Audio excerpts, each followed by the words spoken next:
All right, hello wine-drinking people. It's time for more of what I've had to drink yesterday, and this was a fantastic dinner that we just had with Alejandro Fernandez from Bodegas Pesquera, one of the pioneers of Ribera del Duero, and it's always great to have him in the house. Even though Alejandro speaks a limited amount of English, you know, the passion comes through, and we always have some people that can translate there, some Spanish-speaking people. As we had last night in the audience, they could understand him, and, you know, Spanish is different from Cuba, from, you know, Central America, from La Mancha, Madrid, which is where Alejandro's from Barcelona. So sometimes the people in Spain don't even understand themselves because of different dialects. But like I said, the passion that Alejandro has always comes through when he is in town. And sure enough, he had us singing at the end of the night in Spanish, as promised. Alejandro, Señor Alejandro, vamos a bajar, vamos a bajar, a ver ese vino, a ver ese vino, que hay en el carral. que hay en el corral. You know, this guy just walks around the room and pours the wine himself. I've never had another producer that actually wanted to decanter all of his own wines before the event. And I don't know that he didn't trust that I knew that what I was doing. I think it's just that, you know, this guy, this is how he has stayed young, is just staying busy, you know, and he wanted to make sure his wines are right. He's very particular about them being served at the right temperature, which is, I think, an exceptional quality in a winemaker, to be particular about how you want your wines after you've taken all this time and effort to make them, to make sure that they are served correctly.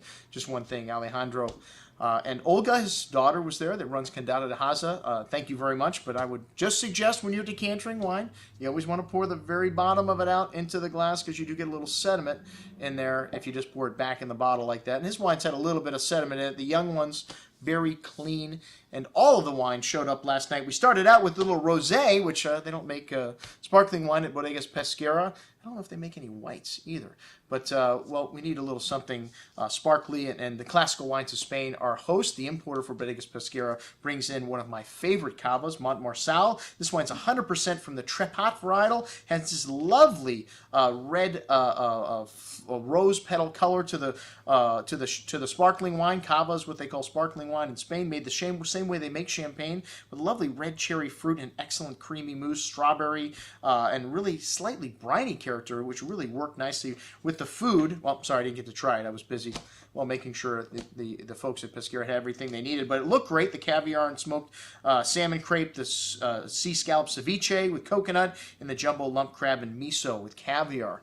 Fantastic with sparkling wines. All right, well, once we got going, Alejandro was a little bit more relaxed after he sat down. Didn't feel like he needed to do everything, but, you know, he got into the first flight of the wines, the CONDADO de HAZA 2008, and then the VINCULO. I don't know if I said that right because he went to me, no.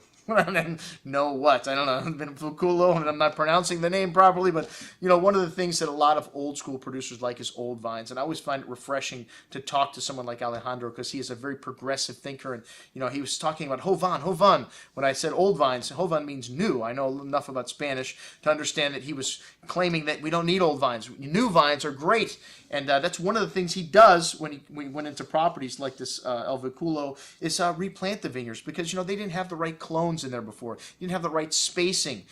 So, you know, we have more knowledge about these things today. So the vineyards today are much better. They're more healthy, and the grapes we're getting out of them are better than some of these old vine vineyards, the point he was trying to make about viticulture. The 2008 CONDADO de HAZA, a real crowd pleaser. This one had a lot of bright cherry fruit. 2008, a cooler vintage, so more classic style wines. Very fine and elegant, all of these wines from Pesquera. They just beg for food, and well, they work nicely with everything that Ali put on the plate on this evening. And then the CONDADO de HAZA is a large estate, 500 acres planted now. And I remember when they released that wine, it was in the 1995 vintage. I was working at Cafe Maxx, and there was a lot of fanfare about that. Alejandro Fernandez, and, you know, new property in Ribera del Duero, and fantastic wines, as was the El Vinculo 2005, which is a bit lighter and more elegant. Obviously, it's a little older, One of the things about Spanish wines, they like to hold on to them till they're ready to drink. And this 2005 had a lovely smooth and silky texture. And La Mancha, a very large area, usually known for bulk wine in the past, starting to produce some exceptional wines. Where you have people like Alejandro move in, you can see there's potential here. All right, well, the next course we had, Alejandro started to come back to life, and he wanted to get up and pour for the people. He actually grabbed the bottle out of Justin's hands on several occasions to pour for everybody, and he pours pretty hefty, let me tell you. He's like, baby, drink, more. He wanted to make sure everyone was very happy, and maybe just getting them warmed up for the singing is what he was doing. You get people with enough wine in them, and you'll sing. Anybody will sing. Trust me, I've seen it happen. The Ribera del Duero 2009 and the 2008 Reserva were paired with this next course. 09 is a fantastic vintage, not just in Bordeaux and Burgundy, but all throughout Europe and Tuscany and the Piedmont, but in Spain also appears in Ribera del Duero. This wine just had this lovely dark cherry fruit to it, wild strawberry, jammy, really ripe and just very seductive and more drinkable than the 2008, which, as I mentioned before, a cooler vintage, more classic, not as much ripe and jammy fruit, but you can tell the Reserva is a selection of the better grapes, and aged a year longer. Reserva actually means something in Spain, whereas in this country it doesn't mean anything. But both of those wines, outstanding, and for me, I actually like the 2009 CRIANZA almost as much. When I look at the price, $30 versus $47, I think I'm going with the 09, just as a vintage, better overall. And then we had the DEHESA de la Granja wines, and this is Castilla y León, another one of the largest wine regions in the world. The largest is La Mancha. Castilla y León is an area that has not yet been classified, or they don't have the same classification in terms of Crianza Reserva and Gran Reserva. And Alejandro doesn't like that anyways. You know what? He says, we just make the best wine that we can. We hold on to it like this Selection 2000 until it's ready to drink. Who does that today? Who holds on to wine for 10 years before they release them? The Spanish still do. Alejandro Fernandez still does. The 2005 DEHESA de la Granja, a lot of bright fruit to this wine. Very grapey, in fact. And this wine, an incredible value at under $20 a bottle. Really easy drinking. Some raw meat notes that you get in Ribera del Duero. But lovely structure and depth in this wine for a wine under $20 a bottle. The 2000 vintage, very fine and elegant at this point. And that is what Alejandro is looking for. He says this is a very feminine wine. Well, the wine probably started out a bit bigger and more masculine, but after you age it for that long, Tempranillo, very resistant to oxidization. You can keep it for a very long time, not only in wood, but in your cellar after it's been bottled.